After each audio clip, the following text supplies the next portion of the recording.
Now, the University of Nairobi is holding its Chancellor's Career Fair with the hope of linking the corporate world with students. The theme for the Chancellor's Career Fair is nurturing and consolidating partnerships with the industry for employability of graduates. The event, on its second and last day today, hopes to create a seamless transition from learning to earning. It notes that strategies for achieving this goal include counseling services, student-industry linkages, apprenticeship, career fairs, recruitment, venture capitals, and graduate tracker services. For more details, I am joined in studio right now. On my far right there, that's Professor Madara Ogot. And just next to me here, as I sit down, just next to me is Dorcas Wainaina, the Executive Director of Institute of Human Resource Management. And stuck between these two, students from the University of Nairobi. It's by purpose that they're seated right in between. All right? Let's just begin by getting your names, the students. Let's be gender sensitive. Let's begin with the lady. Ladies first. Yes. My name is Rebecca Kemunto. I'm the Vice Chairperson at the University of Nairobi Students Association, formerly SONU. I'm also a third-year student taking law. Yes. All right, and? I'm Ayoma Samuel. Once again, speak up a bit. I'm Ayoma Samuel. All right. Ayoma Samuel is the chairperson of the University of Nairobi Student Association, main campus, and that's me. All right. Yeah. Any one of you can go first before I bring in the experts a bit. The career fair that has been ongoing since yesterday and today, how has it changed the way you look at the corporate world, if you've been attending it? I'll go first. Okay. Basically, this one has brought light to the student body, in that you find that we are now having another angle at which we look at the corporate world, and also the corporate world looking at the student. Because you find initially, when things were not the way they are now, the corporate world used to look at the student as half-baked students, and there are people who cannot actually do some jobs when actually given the task to do so. But when the career fair is now coming, we are having actually mentorship programs that actually are making us ready for the market. Now that relationship that used to be there between the students and the corporate world is actually now being bridged, and we are coming together. You've mentioned something there very interesting, half-baked students. We were hoping to get one of the CEOs coming in this afternoon, but for some reason they're not here. I don't know, during the career fair, Kemunto, yes, did they paint this picture that being in the job market is such a rosy thing for you? Well, let's start with, as a university student. Right. When you get into your career, we get the theory part. But the people who came to have the conversation during these 2 days are the people who actually employ, the people who do the things practically, what we learn in class. Now they have the practical approach. We had the university, we had the industry players, and we had the government. Mm-hmm. Now, are we half-baked? That is the question. The world is a dynamic place, and right now we live in a world where technology has taken over. And as a result, probably, as they claim, which I think they should tell us, mm-hmm, we are getting lost. We are losing the fine touches of professionalism. Right, right. From how we speak, mm-hmm, how we walk into interviews. So that is what they were actually telling us. They were telling us what they expect when we get there. All right. Very, very interesting on something you've covered, and I think that's where Dorcas will come in a little later on how to prepare yourself if you're going for an interview. But I want to bring in Professor Ogot here. And the beauty about this is no pre-arranged questions, nothing. It's free for. Let's just have a discussion about the 2 days event that you've had. And Professor, half-baked students, that is an indictment on your part as lecturers. Do you agree with what is being said? For instance, if today And there's this big four agenda that we are all talking about now. The president has come up with these 4 pillars, and we're thinking they're amazing. But for instance, today, if the Chinese operating the SGR were to leave the country today, if the Cuban doctors were to leave the country today, would we provide affordable health care? Would we be able to manage the SGR in as far as half-baked students is concerned? Okay. Professor. Let me take the phrase half-baked, since you asked it directly. I think it's an overused phrase. It's not fair to the students, not fair to the university as well. There are gaps that we accept. We had a long discussion on the same yesterday. And therefore, the question is how to fill the gaps. And let's take it this way. The country is run on Kenyan university graduates. If they were half-baked, the country would have ground to a halt. Nearly every employee, a tiny minority of employees actually expatriates. If you look at the total labor force who are graduates, they're all from Kenyan universities, and the country is running relatively well. But there are huge gaps, and I think that is one thing that we have to accept. One of them is the soft skills that was mentioned, and we need to impact more on that. We focused quite a bit on the technical knowledge, critical thinking, problem solving, etc., but not so much on the soft skills. Millennials, this group, are a challenge when it comes to communication. Not because they lack the skills, but they have a different way of communicating. And the question is, how do you bridge that gap between what they're happy with and what we also expect from them? Professor, I'm just cutting you short because I'm smiling when you say they have a unique way of communicating. And I know you mean well when you say they have a unique way of communicating, but they use phrases like, when they want to say SASA, it's XAXA, and that really loses us. Yeah. And some of them actually go with that to their CVs. I don't know if Dorcas should come in here. Mm. Is the street language affecting them? Is it the lecturers who are not preparing them, giving them the confidence that they require to be able to handle an interview, perhaps? Thank you. I commend the University of Nairobi for the Chancellor's Career Fair, first and foremost. I was part of the roundtable of CEOs yesterday from industry. I'm part of industry. And as a practitioner of human resources, because I practiced before I became a CEO for the regulatory body, the word half-baked is real. Prof, I may take it a notch higher and say underbaked, 2 levels down from the graduates that we are meeting today. An alumna of University of Nairobi left the university 19 years ago. Something was different then that is different today.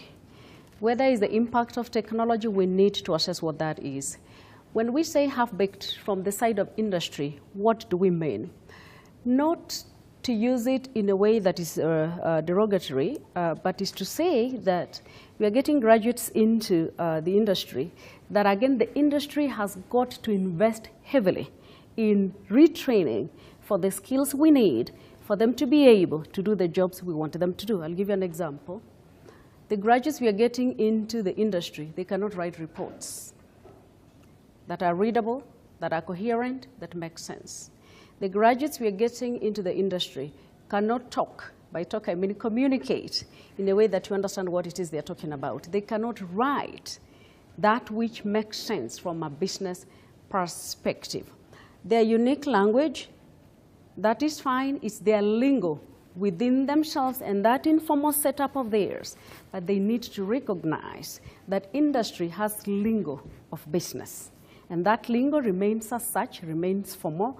SASA, XAXA straight, that is STR8, does not make business sense when it comes to business.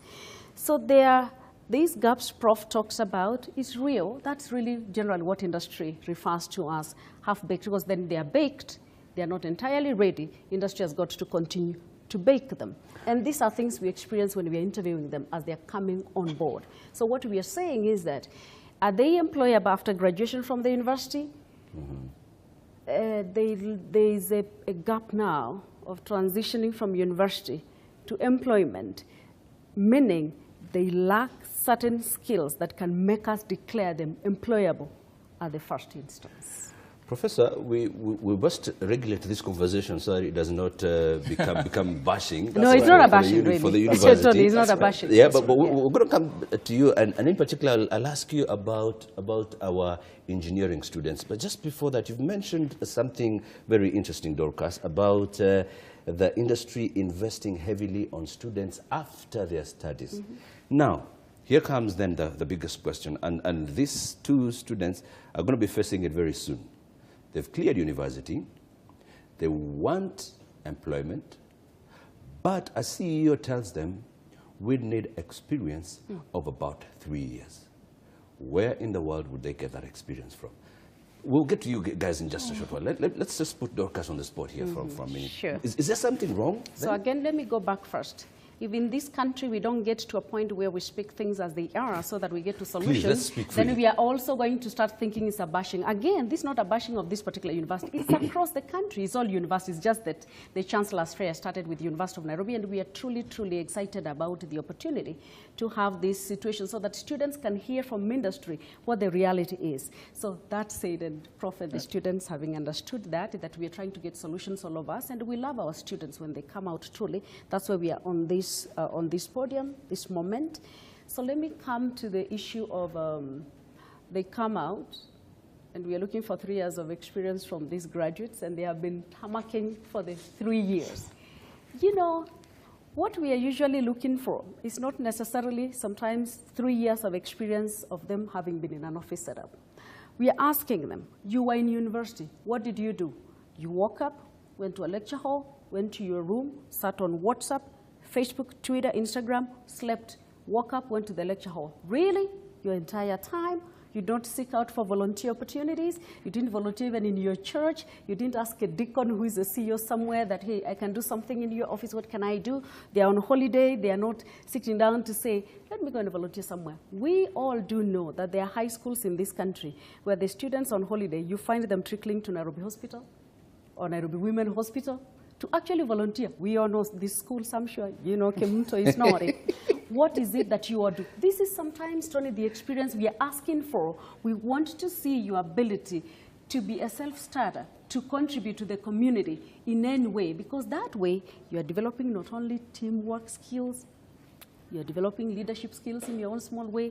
You're actually learning how to interact with another human being who's not necessarily your fellow student, because there's a way they interact. But if you met Tony, that's a different way to interact. You will know how people sip tea in the office. That is the experience more often we are looking for, not necessarily that they have been working. We also do know they don't have job opportunities in the office set, in this university setup. We've got to provide those opportunities. Do they seek out opportunities for internship? I'll give them an example, and I commend University of Nairobi Accounting Students Association. Their chairperson met me on a corridor while I was in one office and said hi to me because I was with somebody they knew, and I gave them my card. They called me in a row like 5, 6 times in a day, and guess what? He told me, we're about to complete our studies. Please take us for internship. I said, sure, I will. When they completed, I think about a month or so ago, he sent me names of 3, but he said he had gotten elsewhere. And this is a student looking for opportunities for other students just because he's the chair of the Accounting Students Association. Surely, this is what we're looking for. Dorcas has spoken like a politician, by the way. and by the way, she's exonerated you from producing half-baked students. Yes. And sort of laid the blame on the students, and saying, badala ya kwenda kwa Facebook all the time, go and volunteer. Are you guys lazy? Because Dorcas has pretty much called you lazy. Touched on them. Okay, I'll not say that we are lazy per se. Not quite. Personally, what she said I've done, actually I used to do them. I'm still doing them. But I also want to agree with her to some extent. The problem that happened, you said let's talk freely. Yes, let's. You know, there was this. I don't know how to call it, but there was a period whereby when for somebody to come to university, you were to stay 2 years at home. You finish Form 4, then you stay 2 years, then you come to the university. Now, what she's talking about the social media, you find that a student finishes Form 4 at a very younger age, then directly come to the university. That one will happen. What she's saying will happen. And I just want to say that let's not blame us that much, but for now, I think things are going to be much better, because when she's saying that they invest a lot on training us after the graduation, now that gap should be coming to the university through the Chancellor's Career Fair now. Because now they instead of impacting us after graduation, now they come to the university and then they impact onto us the knowledge that they require us to have when we graduate. So when we graduate, already we have the skills that they require us to have. Kemunto? Are we lazy? That's the question. I will approach it in a different way. We are not lazy, but we're not aggressive enough. When it comes to matters of internships, this is you coming out of your comfort zone and saying, you know what, in as much as I'm a student, I go to class from 8 to probably 2. From 2, can I come to your office? Can I see how you work? You know, we are not aggressive. That's what I would say. But then, again, as a young person, speaking for myself and the people that I associate myself with, we do not read. We are trying to be too comfortable. We don't want to fit in that world because we believe we can make our own world. And that's where we go wrong. Oprah Winfrey says opportunity comes for those who prepare themselves. We do not prepare ourselves as young people, and that's where we go wrong. But thanks to the OCS, as we call it, the Office of the Career Services, we will be able to get these jobs. So since it has been established in all universities, and the University of Nairobi is the first, I would urge students at this level to take the opportunity, because this is an advantage. You never had it during your time, but now we do. So it's an advantage you need to take. All right. Professor. Can I bash somebody myself before we go to Professor? Okay. Let me also bash ourselves, and I pray that HR professionals are watching wherever they are, that part of the blame must go to us as HR professionals, because you are the gatekeepers to your organizations where you work. Please open doors for the students to have these opportunities to intern in your organizations, be apprentices, so that they are prepared practically to join the workforce. So we are also to blame sometimes because we close the doors for the younger people. And please, yes. Just sorry for that. I was just listening to I was listening to 1FM today. Yes. And there was that accusation that you find someone like me has finished 4th year, then I'm going for an internship in a company, then that company, instead of giving me the intern part, they charge me for me to be an intern. You see, we see where we're going wrong. 1FM, it is something that is happening. Right. Professor, let me bring you here as we wind up. I'm being told our time is running out, and we should have had an hour for this conversation. Let me speak about engineering, and again, forgive me for going back to half-baked students. That's okay. So we've got students who go to engineering classes here, and then years and years later, we cannot come up with something that we can say, this is what we have come up with to help make work easy for us. There was talk of Nyayo Pioneer. I don't know if you remember that. Very well. It just disappeared. Very well. Just recently, there was a Kenyan who's trying to come up with a taxi drone. I don't know if you watched that. Yeah. We featured that here, a taxi drone. But I'm not seeing, say, for instance, University of Nairobi saying, come, young man, let's see what we can do to perfect this. We are heavily an agricultural country, right? Yeah. And we are not coming up with tools that can make agriculture easy for us. Yeah. Is that your fault? Your fault as a university, no, and yes. And I'll say that. A forum like this, I mean, this is almost mirrored in what is happening at the university right now, where the conversation has now begun. That where are we going wrong? And we all have little bits to blame and big gaps to fill. But I like that I'm an engineer, and you picked engineering specifically. Yes. I teach 50 students, about 100, 110 students. And I always tell them that out of you, 10 years from now, only 4 or 5 of you will be registered engineers. I mean, that is the historical trend.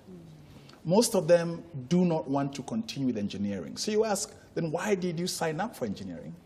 And the answer is that they get hired for their critical analytical skills in other professions. And that's why they picked engineering. And the key reason is that our manufacturing sector is still relatively weak. And because that's where the engineers would go. We're not technicians as engineers. We don't fix things. We design and make things. But to design and make things, you have to have an industry that supports it. Many things are designed abroad, brought here, installed, so our role is simply to maintain them. And therefore, the Big Four agenda is fantastic that, by definition, by encouraging the manufacturing sector, you'll also bring up the engineering side at the same time. That also comes with startups. We are so good with ICT startups, ICT incubation centers. There are very few for physical objects, the ones you have described, in incubation. As the University of Nairobi, we are now setting up on a 30-acre site an innovation park. And the focus is to incubate non-ICT things. So it's manufacturing, healthcare, and food security, agriculture. But agriculture, we're looking at exactly what you have said, what we would refer to as appropriate technologies. I gave a lecture a few years ago, and it still stands. And the first slide I put was a Stone Age person cracking stones with other stones. And everybody wondered, what is this? Then I put a Kenyan in Western Kenya on the road cracking stones with a hammer. But the two pictures look exactly the same. And you wonder, all this time, why are we still cracking stones with stones? And again, I think hopefully the Big Four agenda will lift us out of this, and therefore enable these graduates to now actually use the skills. Thank you very much, Professor. Right, we have been kicked out of the studio. Professor, asante sana for coming to the studio and talking to us. I have your contacts now. We'll continue this conversation at a later date. We'll invite you that we can finish this. Kemunto, asante sana for coming to the studio and talking to us. Samuel Pia, thank you very much. And Dorcas, thank you. But one thing I must say that has come out of this, only the strong will survive. Absolutely. Are you the students strong enough? Survival for the fittest. Survival for the fittest. That's how we end Inside Business for this afternoon. Thank you for watching. My name is Tony Timase. Do have a lovely afternoon. News